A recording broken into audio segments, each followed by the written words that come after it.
চলে এসেছি দুর্দান্ত স্বাদের টক ঝাল মিষ্টি আমের আচার রেসিপি নিয়ে। এই আচারটা করতে একদমই সময় লাগে না, আর রোদে দেওয়ারও কিন্তু কোনো ঝামেলা নেই। গাছ থেকে অনেক আম পড়েছিল, তো মেয়ে অনেক দিন থেকেই বলছে একটু আমের আচার করে দাও, সেই যেটা তুমি আগে করতে সেইটা। ও এই আমের আচারটার নাম দিয়েছে আমের সিল্কি আচার। তো বসে গেছি আম কুটতে। একদম ঝিরিঝিরি করে কিন্তু আমগুলোকে কুটে নিতে হবে।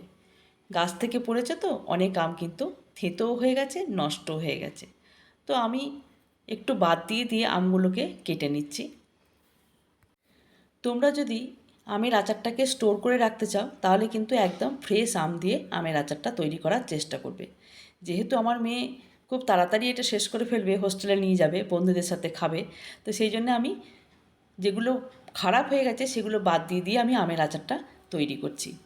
আমগুলোকে খুব সুন্দর করে একদম ঝিরিঝিরি করে কেটে নিয়ে ভালো করে ধুয়ে এবারে যে কাজটা করতে হবে, ভালো করে জল ঝরিয়ে একদম আমের গায়ে যেন জল না থাকে তার জন্য দেখো আমি একটা রুমাল নিয়ে নিয়েছি। তোমরা চাইলে একটা বড় কাপড় নিয়ে নেবে, সুতির কাপড় নেওয়ার চেষ্টা করবে।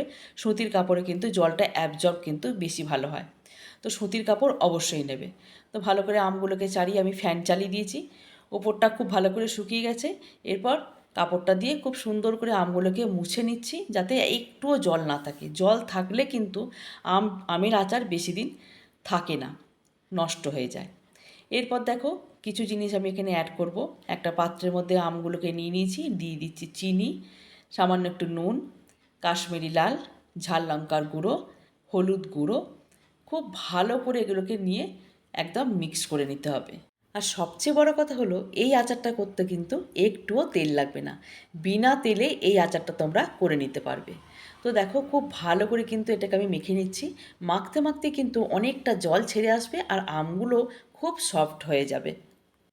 এখানে আমি চিনি ব্যবহার করেছি, তোমরা চাইলে কিন্তু গুড়ও ব্যবহার করতে পারো। তো খুব ভালো করে মাখা হয়ে গেছে। এরপর এর মধ্যে দিয়ে দেবো সামান্য একটু ভিনিগার। ভিনিগারটা দিয়ে আবারও একটু ভালো করে মেখে নেব।